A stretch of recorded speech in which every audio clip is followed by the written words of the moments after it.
Hello and welcome to the Scholar Circle, scholarcircle.org. I'm Maria Armoudian. The U.S. is rejoining the Paris Climate Accords. What next steps need to be taken to mitigate the damage from the climate crisis? Doug Becker explores. Welcome to Scholar Circle. I'm Doug Becker. One of the first actions President Joe Biden took on the first day of his presidency was to return the United States to the Paris Climate Accords. On today's show, we explore what the U.S. return to the agreement means for the agreement itself, and we discuss what actions the U.S. should take to have the greatest immediate impact to address the climate crisis. And we examine what the next steps nations should take following these accords to strengthen global action to address global warming. Our guests today are Pamela Chasek, professor of political science at Manhattan College. She's the author of several books, including Global Environmental Politics, whose 8th edition came out last month. Larry Schweiger, who's the former president of the National Wildlife Federation. And Shannon Gibson, associate professor of international relations and environmental studies at the University of Southern California. She's the author of Environmental Proxies, Climate Activism, and the UNFCCC, a participatory action research approach. So first, I'd like to ask Pam Chasek, what exactly happened on Wednesday? What exactly does it mean to say the U.S. has returned to the Paris Climate Accords? Well, as people may remember, that when the Paris Climate Accords were adopted in December 2015, it was adopted in such a way that it would not have to require the Senate to ratify the agreement. They did a little legal twister to ensure that this was just considered to be part and parcel of the UN Framework Convention on Climate Change, to which the United States was already a party. So in this regard, the Obama administration was able to immediately join it. However, because the fact that it didn't have to be ratified by the Senate, it also gave Donald Trump the ability to leave it without anything else, just to say, announce we're leaving this. Now, mind you, countries can leave, come and go from treaties at any time. The Paris Climate Accords, however, were written in such a way that you could announce that you're going to leave it, but you could not take leave of it for 4 years. The original idea was to make this, in a sense, Trump-proof, that if Hillary Clinton was not, or a Democrat was not elected as the next president of the United States, that it would have to wait till 4 years after it entered into force. Nobody could have guessed that it entered into force right before the US presidential election in 2016, which negated that 4-year period because it left it within Donald Trump's purview. So because Donald Trump was so easily able to leave it, all it took was an executive order from President Biden to be able to rejoin it. And all he had to do was submit his intention to the United Nations to be reinscribed. And that'll take place in a number of days as set in the language of the treaty. And so my understanding of when a state has signed as a part of the Paris Climate Accords, they set their own national action plan in addressing the climate crisis. Larry Schweiger, what should be a part of President Biden's action plan as the U.S. returns? Well, I'll start by saying that, the current commitments that all the countries have made fall way short of what we need. The scientists suggested 1.5 degrees Celsius. The official position was 2 degrees, when actually we're going to get to 3 degrees if everybody does what they promised that they would do, which is doubtful. But so we all have to step it up. And the good news is that since I started and Pam started on this work many years ago, the price of clean energy has fallen very dramatically. So we're now in a situation where we can move to a clean energy future without having incurred the large cost that we would have had we done this 10 or 15 years ago. And for that reason, I think President Biden and the Congress ought to be looking at a straightforward mandate that reduces carbon emissions on a schedule that meets the goals of the science. And I think it's possible to actually accomplish that today. I don't think it's possible to do a Green New Deal or any of these other strategies that basically create revenue shifting to basically level the playing field among the American public. I don't think that would pass the Senate. We have a very split situation in the Senate, but I do think we can gather enough Republicans now who are being pressured by industry to move on a climate bill. It's really interesting. The industry itself is now aware of the urgency and they're moving faster than policy.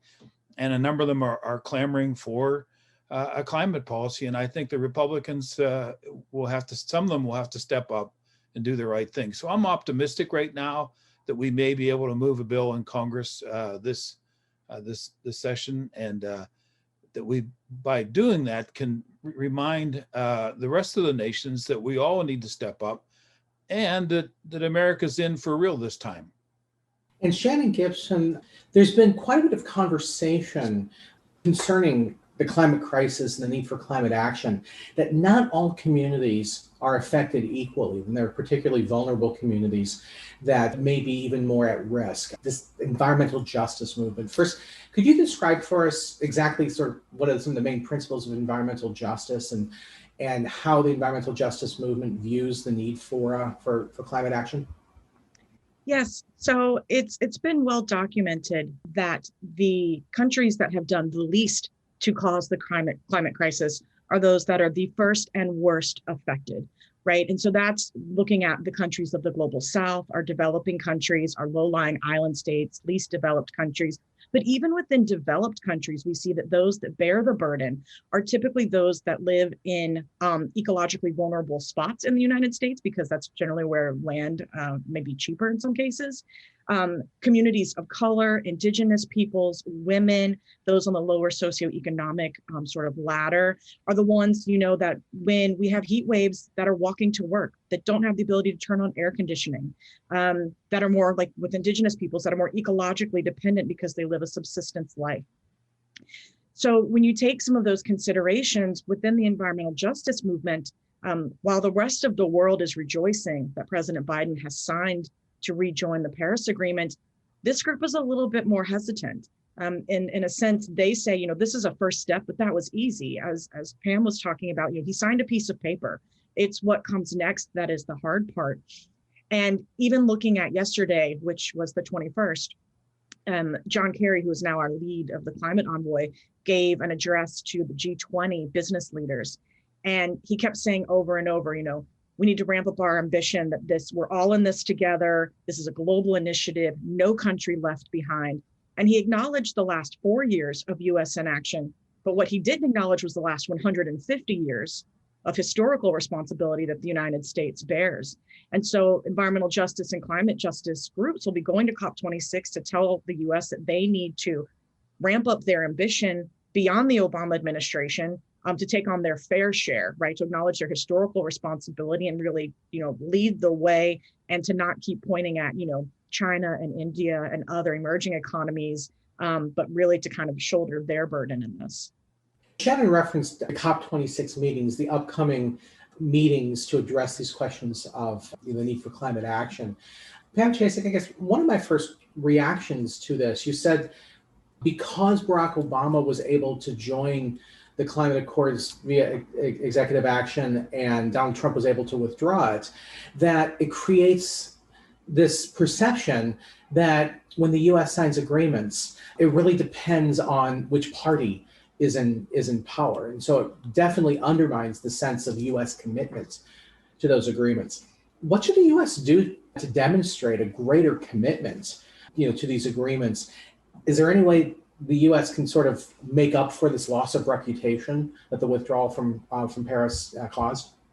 Well, I think the first thing we need to do is take care of it at home. If we pass legislation that'll reduce our greenhouse gas emissions through moving to more renewable sources of energy is a really good first step, and to find other ways that we can reduce our emissions, because one of the best ways to show our leadership is to do it, is, not just to talk about it, but to show action. And if we get it through Congress, which is a big challenge, it's a very, divided Congress. But I think, as Larry mentioned, we can find a win-win situation here. And to be able to demonstrate what we are able to do legislatively will put us back in a position of leadership internationally. If we can't do anything at home, and if it's just executive orders, then we're not a leader. It's helpful that that the Biden administration has put together a really top-notch team to deal with climate change and have recognized that it's not just for a single office of a climate envoy like John Kerry to do, but it has to be throughout the administration. And so Janet Yellen at Treasury, knowing her that she is also good on this issue, people, EPA, Interior, all of the different offices are going to have to be part of this. And some of the things that can be done without legislation can be done at the federal level in terms of, which had been done before, but in terms of reducing greenhouse gas emissions in federal buildings, in the federal auto fleet, how travel is done, et cetera. But to be able to get it across the country, we really need domestic legislation. And that will then, I think, demonstrate leadership much more than just showing up at meetings. We've always been at the meetings. It's not to say we haven't been there, and we have sat in as observers in all the Paris Agreement discussions. Actually, we didn't withdraw from Paris until quite recently. So we were there. We've been part of the table, but everyone knows in the United Nations and in the UN Framework Convention on Climate Change that the United States has trouble getting things through Congress because of climate denialism among, I'm going to point out, particularly among the Republican Party. And so for us to regain any hope of leadership, we've got to act first at home. You're listening to Scholar Circle. We're discussing the implications of the U.S. return to the Paris Climate Accords and the need for greater climate action with Pamela Chasek of Manhattan College, Larry Schweiger of the National Wildlife Federation, and Shannon Gibson of the University of Southern California. Now, Larry Schweiger, you were describing the need for action. If I hear this correctly, in the past, there's been this tendency to offer financial incentives or means by which, economic incentives for American business to be able, to take steps to try to address the climate crisis. But you were saying that perhaps the days of that might be too soft of a position, that the United States really needs to mandate rather than just, create financial incentives. First of all, am I hearing your comments correctly? And do you see a real opposition to that if the targets become much harder as opposed to being, financial incentives? Well, one of the challenges we've faced in the past is that the cap and trade and cap and tax, all these different strategies have been attacked. In some cases, calling them socialism, and that seems to be a common theme lately. The interesting thing is, because the cost of energy has changed so dramatically, coal has gone up in cost. Natural gas with fracking has flattened out, but is nowhere able to be competitive with wind and solar with batteries now are falling below the cost of these other sources. So it makes sense to start a mandated program to ratchet down the carbon-based energy sources and allow the clean energy to grow. Now, I believe strongly that we ought to be offering money through loans to small businesses, to churches, to synagogues, to schools, and to private homeowners to accelerate their investment in clean energy. But clearly, we can do this, and we should also find ways to offset those who are in an economic situation that they need some help otherwise. So I think the less complicated we make a law, the more direct we make it, the simpler it is. I was involved in the Clean Air Act in 1970 and the Clean Water Act in 72. And we did not throw a bunch of federal money at those, although we did on clean water with sewage treatment. But on the other discharges, we did not put up a bunch of money. We simply said, this is pollution. You need to stop it, get your act together and pay for it. And companies, by and large, did that. And I think that's the pattern that we should be thinking about now, because the costs have gone down so dramatically. I wouldn't have said that a year ago. I wouldn't have said it 2 years ago. But now with the declining cost of energy, clean energy, this is an option, and one that avoids some of the rancor that we've seen in the past. So one of the themes here is the U.S. needing to take action itself in order to demonstrate a commitment, but also one of the real key themes is going to be funding, is going to be financing, for this. So Shannon Gibson, particularly from this environmental justice perspective, I know there's this component of the Paris Climate Accords, this Green Climate Fund, that's meant to try to make steps towards mitigation and adaptation and dealing with climate change, trying to ease some of the financial cost on for poorer countries. Should that be the focus in trying to address some of these justice concerns, and therefore helping poorer countries around the world be able to implement this, or should the emphasis really be on taking action here in the United States, because the U.S., as we know, is one of the greatest, one of the most significant carbon emitters? Well, I would say I don't think the two are mutually exclusive, but that finance is for sure one of the package of issues that the climate justice movement is really going to be honing in on at the COP26 talks in Glasgow. First, we need to recognize that as a result of COVID-19, before COVID-19, developing countries already had diminished administrative and scientific capacity to deal a lot with climate mitigation and adaptation. So this idea of capacity building, technology transfer funding was already on the table, but COVID-19 has now squeezed those developing economies so much more. So funding from developed countries will certainly be crucial, but it's not just the amount of funding, it's also the type of funding. What we have seen in the past with, say, funding promises that were made back at COP15 in Copenhagen, when we go back and look back at the funding that came, a lot of times that funding wasn't new. What a country would do would say, take funding for female literacy programs and then shift it to climate mitigation, or funding for HIV and AIDS medication programs and then shift it to climate change. So first, that money needs to be new and additional. Second, that money should be coming as bilateral. It should be investment. It shouldn't be interest-based loans. That's another huge concern of developing countries. So it's not just that we need to seriously ramp up the amount of money in the Green Climate Fund, which is very much lacking, but that the structure of that funding also needs to be equitable. And Pam Chasek, on the future of climate action, the COP26 meetings are going to be held in Glasgow later this year.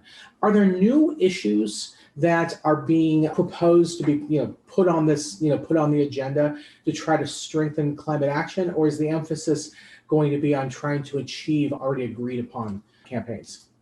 Well, one of the things, by the end of 2020, all parties to the Paris Accord were supposed to submit what are called their nationally determined contributions, which means under the Paris Climate Agreement, it is a bottom-up agreement. Countries can determine themselves how much they're going to reduce their greenhouse gas emissions and how they're going to do it. So they set their own targets. What's legally binding there is that they have to report on it. And there has to be transparency in reporting and how this is done. So according to the agreement, by the end of 2020, everyone was supposed to submit updated and enhanced NDCs, as they're called. And recognizing, as Larry had said earlier, that the existing NDCs are not nearly enough to keep temperature increase to below 1.5 degrees Celsius, or even the higher target of 2.0. So the idea originally, the COP in Glasgow was supposed to be in 2020. Needless to say, everything in 2020 was postponed. And so hopefully, if it can take place at the end of 2021, which is still in question, they need to review all of the updated NDCs. They need to call for them to be strengthened because they're not going to be enough, and figure, there's going to be continued calls for climate finance, as Shannon just pointed out. particularly because the pledges to the Green Climate Fund did not reach the targets, to be able to help developing countries both with adaptation and mitigation. And then finally, one of the issues in what's called the Paris Rulebook that still hasn't been agreed to is how to deal with market mechanisms. And they were supposed to reach agreement on that in 2019, and they couldn't. They had hoped to in 2020. We didn't meet. So that's still on the table for 2021 of how countries can use different forms of mechanisms to market mechanisms to meet their NDCs. So as of right now this all could change.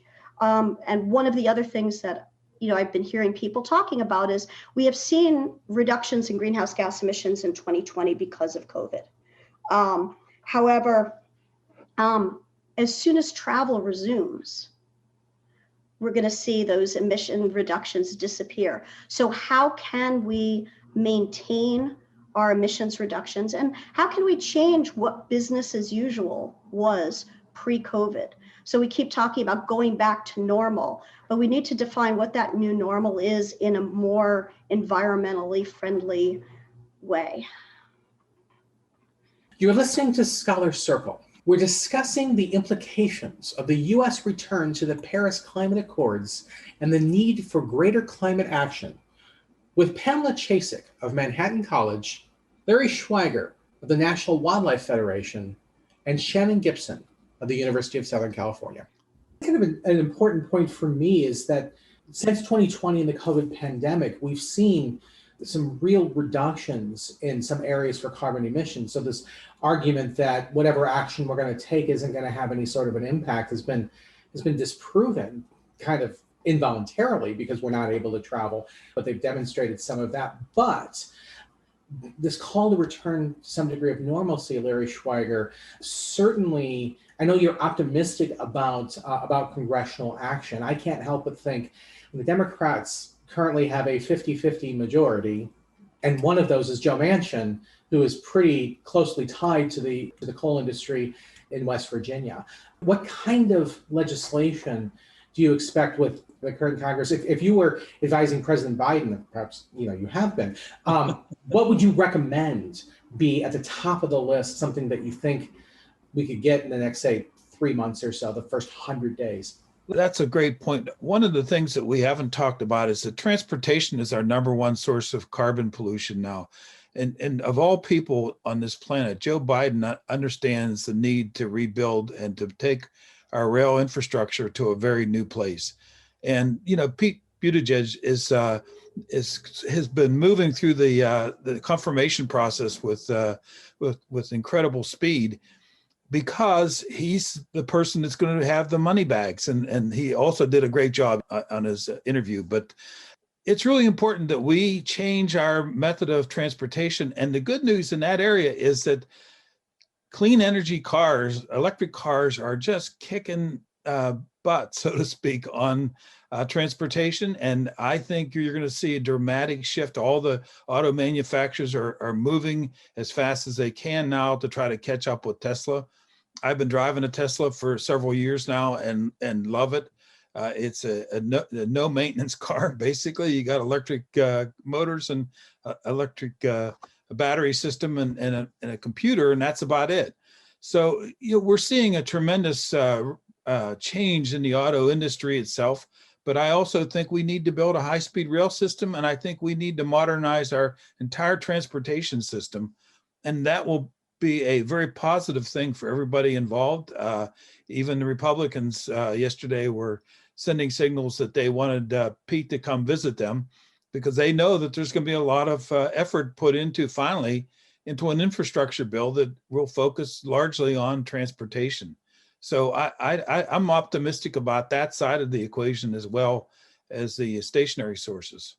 Now, Shannon Gibson, I know during the campaign there was this perception that Joe Biden, his history has been as a pretty moderate Democrat, certainly was not the choice of progressives within the party, but he seems to be signaling that climate action is an issue that he's willing to reach out quite a bit to progressives. As somebody who I feel comfortable saying identifies with the progressive wing at this point. What would you like to see him commit to in these first 100 days that really demonstrate that this is not just, promises and rhetoric, but there's actually some real action? Well, yeah, I think we've seen an interesting sort of evolution of environmental policy asks from the progressive side, from the Green New Deal now to the Thrive agenda. And it is true, as both of my colleagues have mentioned here, that it's going to be tough because we don't have an overwhelming congressional majority to pass some of these very progressive stances. I think that what could be useful, though, for President Biden in the first 100 days would be to couple some of these climate action aims with COVID recovery, so that if we make just transition, building back the economy, but we do so in a green manner, so not just bringing back oil and coal jobs, but bringing back green technology jobs, right? That serves both those who are concerned about the economy and these climate justice concerns as well. And then obviously there will need to be some targeting of those communities who've been the hardest hit by COVID. So to look at these crises, the climate crisis is not just carbon dioxide in the atmosphere, right? The climate crisis is a jobs crisis. It's a political crisis. It is an energy crisis. All these things build upon and layer upon one another. And so I think that maybe if he can bundle them together to say, like, as a part of pulling ourselves out of the COVID economic crisis in a green manner, that could help maybe bridge the aisle a little bit. Yes, Pam Chasek, you want to respond as well? Yeah, I just wanted to add something. A lot of this comes in terms of how this is framed. And by framing for the American public, framing for Congress.